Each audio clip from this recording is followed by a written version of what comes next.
Fala pessoal, tudo bom? Então, na aula anterior a gente viu sobre luz dura, né, ou sombra dura.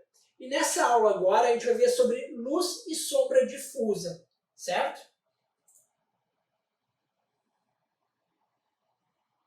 Bom, mas o que é, né, luz e sombra difusa? Como eu disse na aula anterior, com uma imagem do lado a gente consegue entender um pouco mais, né? E a luz e sombra difusa, ela tem um baixo contraste e as linhas não são tão marcadas. Na aula anterior a gente viu uma linha bem forte. Nessa, pessoal, a gente consegue ver a sombra em degradê, certo? E ela é muito utilizada na maior parte das fotos, como eu disse na aula anterior, certo? Para dar esse tom mais suave na foto, né? Então, se você for fotografar seus filhos, ou fotografias caseiras, ou fotografia profissional, fotografia de recém-nascidos, gestantes, noivas, produtos, você provavelmente vai optar por uma luz e sombra difusa, para dar esse ar mais suave, mais limpo para a imagem, tá bom? E para que serve, né, luz e sombra difusa? Ela tem um baixo impacto visual, ela deixa a nossa fotografia, a nossa imagem mais romântica, né? Ela fica mais melancólica. E como eu disse anteriormente, ela fica mais limpa também, tá? Mais clara, mais bonita. E é muito usada, pessoal, e para fazer fotografia de produtos, como eu disse anteriormente, muito usado em retratos, né? E para fotojornalismo do cotidiano. Se você for fazer fotografia de rua, por exemplo, ou fotojornalismo do cotidiano, né, na sua rua, no seu bairro, na sua cidade, quando você fotografar pedestres, provavelmente essa luz vai ser mais suave, tá? A não ser que você queira dar um outro tom, uma outra identidade para ela, mas geralmente vai ser com uma luz mais difusa, né? E é isso. Mas afinal, como gerar luz e sombra dura? Perdão. E como gerar luz e sombra difusa, né? A única regra para isso é usar difusores. Se na outra aula eu falei para não usar difusores, nessa vocês vão ter que obrigatoriamente usar difusores, né? Mas o que são difusores? Difusores são freios físicos entre a luz e o assunto principal, tá? Nem sempre esse físicos é físico propriamente dito, como por exemplo, digamos que eu tenho uma lanterna, né?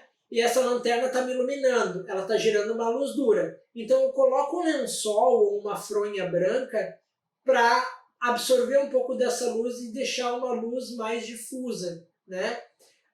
Esse meio é físico, mas o meio mais conhecido, né, para gerar uma luz mais difusa é a própria nuvem, tá? Digamos que você está fotografando ao ar livre e está nublado. Essa luz, pessoal, ela vai ser uma luz difusa, então ela vai clarear tudo por completo. Diferentemente quando o sol está pino, né, com aquela sombra bem dura. E uma dica, você pode fazer essa luz e sombra difusa no início e no fim do dia. Nas primeiras horas quando o sol amanhecer e nas últimas horas, tá?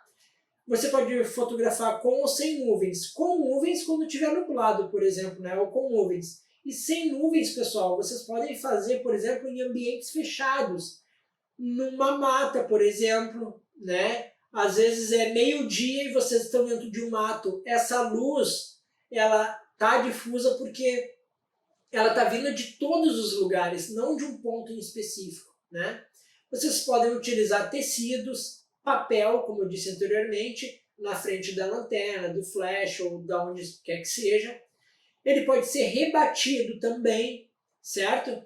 Então vocês podem colocar a forma mais conhecida, por exemplo, é você estar fotografando ao meio-dia, certo? E o sol está atrás do seu assunto principal, né? Você pode usar um refletor, por exemplo, alguma coisa que o sol venha, bata na luz, bata no rebatedor, que tem ali talvez um tom branco, tom prateado, ou um tom amarelado, e essa luz do rebatedor vai voltar no assunto principal. Mas depois a gente vai ver melhor, tá bom? Perdão. E também vocês podem usar qualquer difusor. Os flashes, por exemplo, eles vêm com umas boquinhas, né, com cores, vocês podem utilizar. E também eles vêm uns bocalzinho branquinho que vocês podem utilizar. Enfim, qualquer meio físico, certo? Para ter essa luz e sombra difusa, tá bom? E agora vamos para a fixação. Vamos olhar algumas imagens onde essa luz e sombra difusa está sendo bem aplicada, tá bom? E até também como ideias para vocês também fazerem. Mais uma vez, se vocês tiveram alguma dúvida, perguntem aqui embaixo, mas antes verifiquem se ela ainda não foi solucionada ainda, né? E não se esqueçam de avaliar essa aula. Ela é muito importante para mim, saber onde que eu posso melhorar e também para a plataforma entender se os alunos estão gostando do curso. Grande abraço e nos vemos logo em seguida.